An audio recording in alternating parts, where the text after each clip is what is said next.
It's story time. Hi, and welcome to Story Time.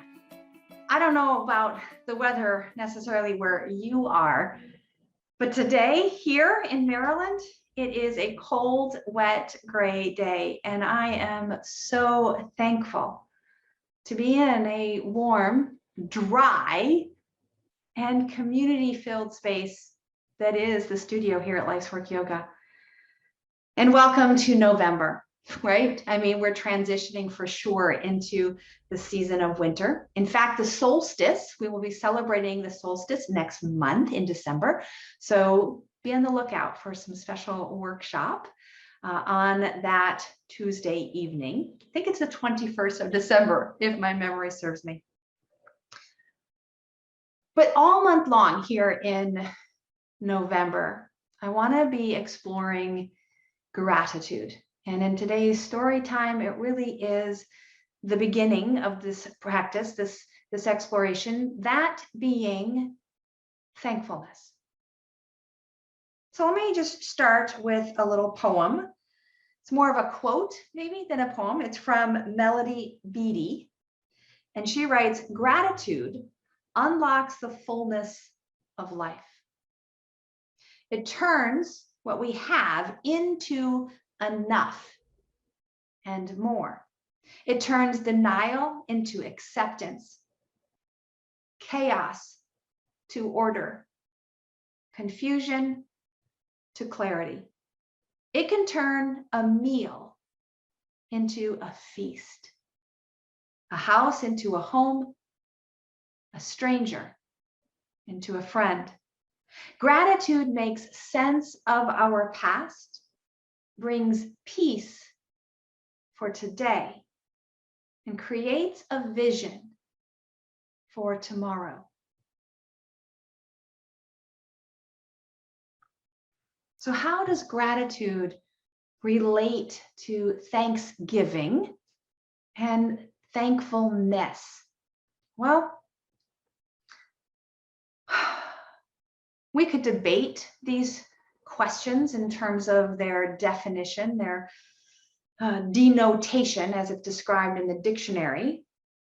But I think it's more effective for me personally if I explore my experience with these words in real life.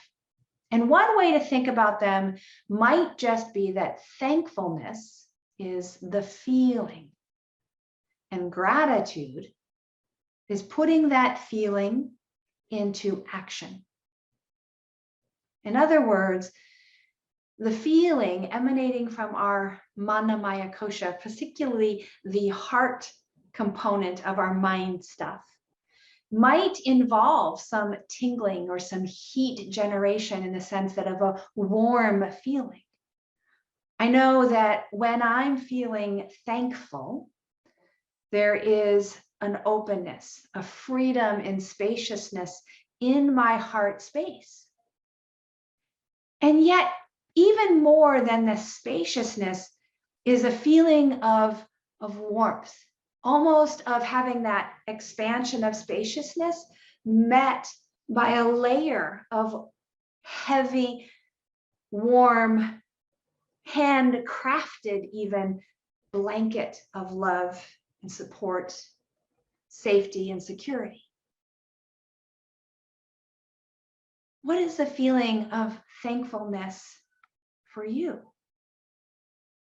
Is it generated by something that has touched your heart in a sense of love or compassion or empathy?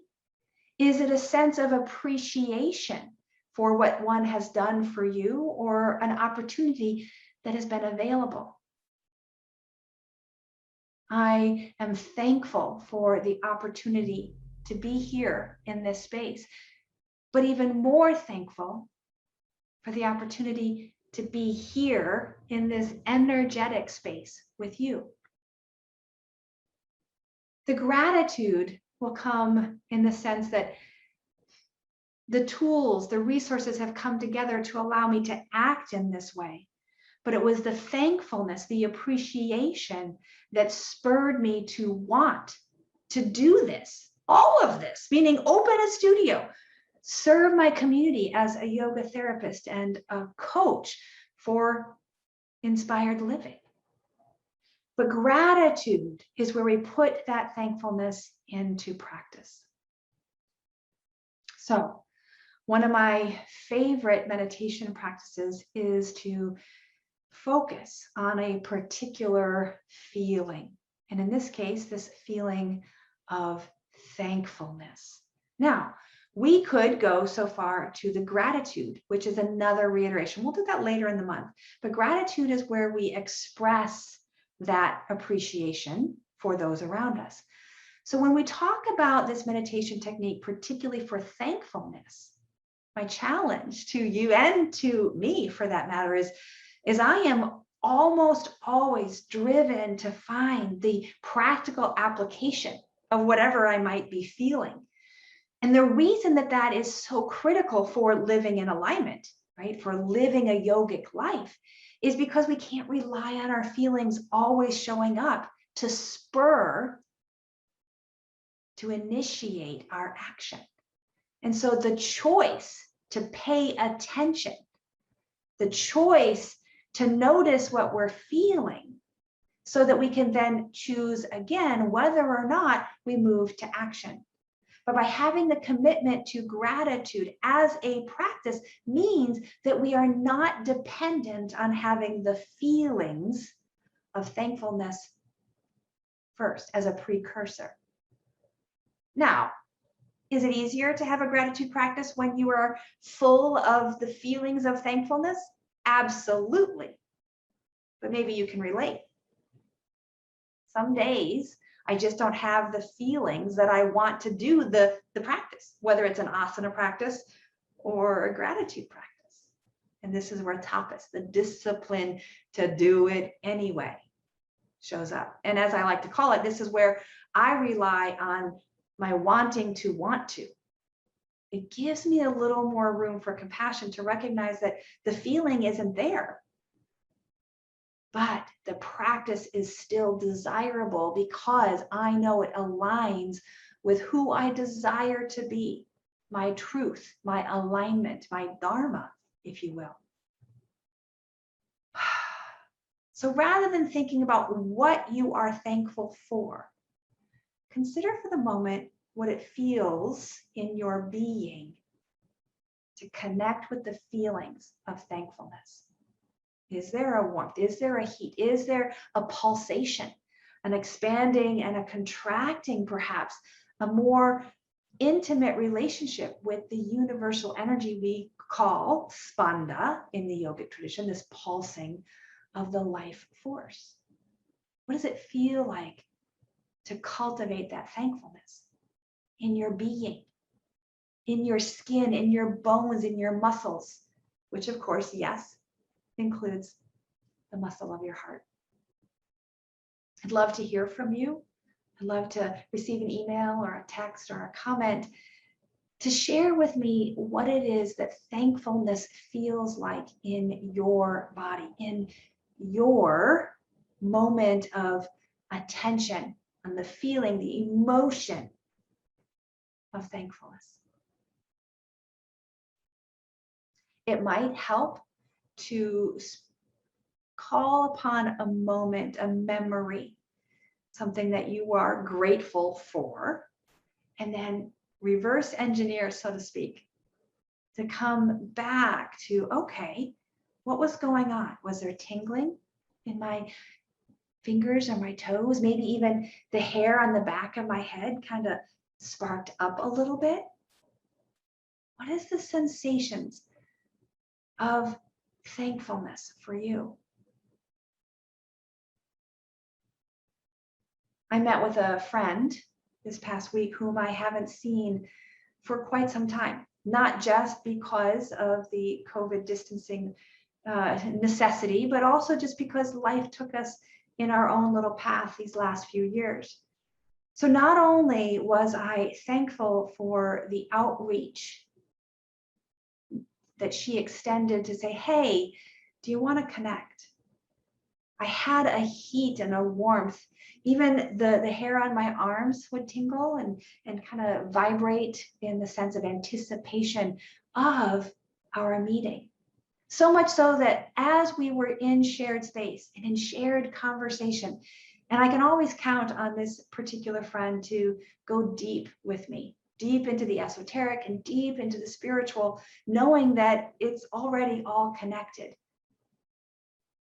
My thankfulness grew when she was also able to mirror to me, both in her words and in her actions, hence gratitude. Hold on. That she too was thankful for our connection, which then just circulated even more of aliveness in the moment. Yeah, the gratitude comes even here in sharing this story. I'm so grateful to have that experience, to be able to share the experience. But the thankfulness is that foundation that prepared me to appreciate the little effort it took to connect.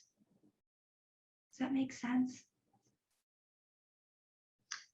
One last little caution in the sense that the Manamaya kosha, right? We've talked about our koshas and the 5 layers of being that wrapped around the Atman.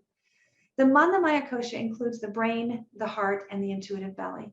And here's my caution, is that often our feelings, the heart's expression of energy, can get a little tongue-tied and twisted up by the intellectual brain of logic and linear thinking and protection of fear. And that will often show up as a sense of obligation. I should feel thankful for this.